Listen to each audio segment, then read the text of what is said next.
Excellency Mr. Crimson, ladies and gentlemen, the success of the Arctic Circle Berlin Forum. It is a pleasure to see this title in the program. I will speak to the forum results in just a moment and to the progress which we have made since the conference in May. But one thing right off the bat. In the same time period since May, we had an extreme summer of weather in Europe, the hottest since the beginning of weather recording. It has been only about a week since Florida praised for Hurricane Milton. I won't even start about Africa and Asia, about devastating droughts and deadly flooding. It can no longer be ignored. Extreme weather events are on the rise worldwide at an even faster pace, which is why I'm adding to the title of my talk, The Success of Berlin and How We Want to Move Further Forward. Climate change calls for a dynamic response. So first of all, the Arctic Circle Forum in Berlin. As I see it, its greatest success was a strong commitment from our side, more than just assuring ourselves or an analysis of the situation, instead, and above all, self-commitment on 3 levels. First, science. Germany is taking Arctic research to the next level with trailblazing missions. We will soon be building a new polar stern vessel. We have a great, clear goal. More knowledge and more innovation. We place special focus on targeted transfer into practice. Second, climate. We are developing concrete solutions to fight climate change and to protect the Arctic region with urgency. Third, policy. We stand by the side of the partners which share our values and in solidarity against aggressors. Everyone who attended the conference in Berlin could sense it.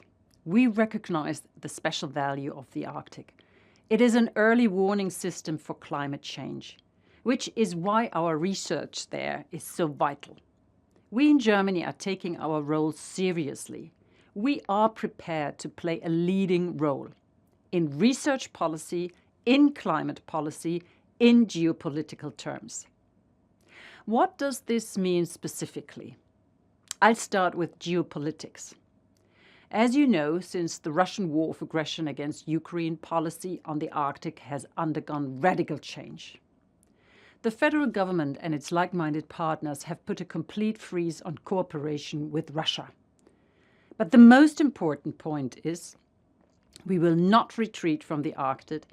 We will continue to champion its use for peaceful causes, especially now. Hence our updated Arctic policy guidelines, which the federal government published in September.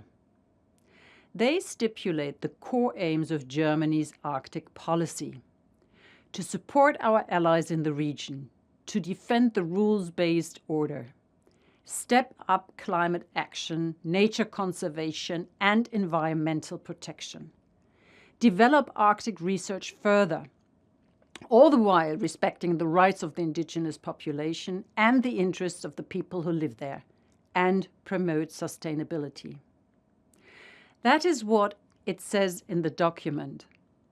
Germany wants to safeguard security and stability in the region.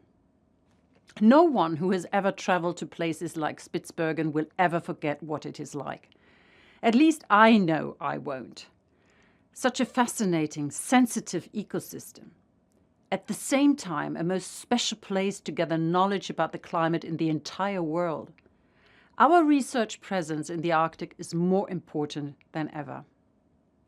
And to conclude, I would like to quote a woman who is serving the Arctic with her committed work in Germany, including her approach to raising awareness of the topic in the broader public. Mrs. Antje Boetius, Director of the Alfred Wegener Institute in Bremerhaven at the Helmholtz Center for Polar and Marine Research.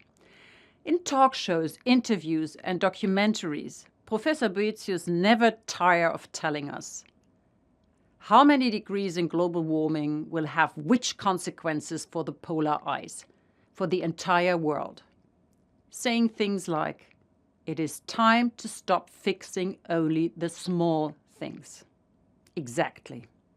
So ladies and gentlemen, let's start fixing the big things.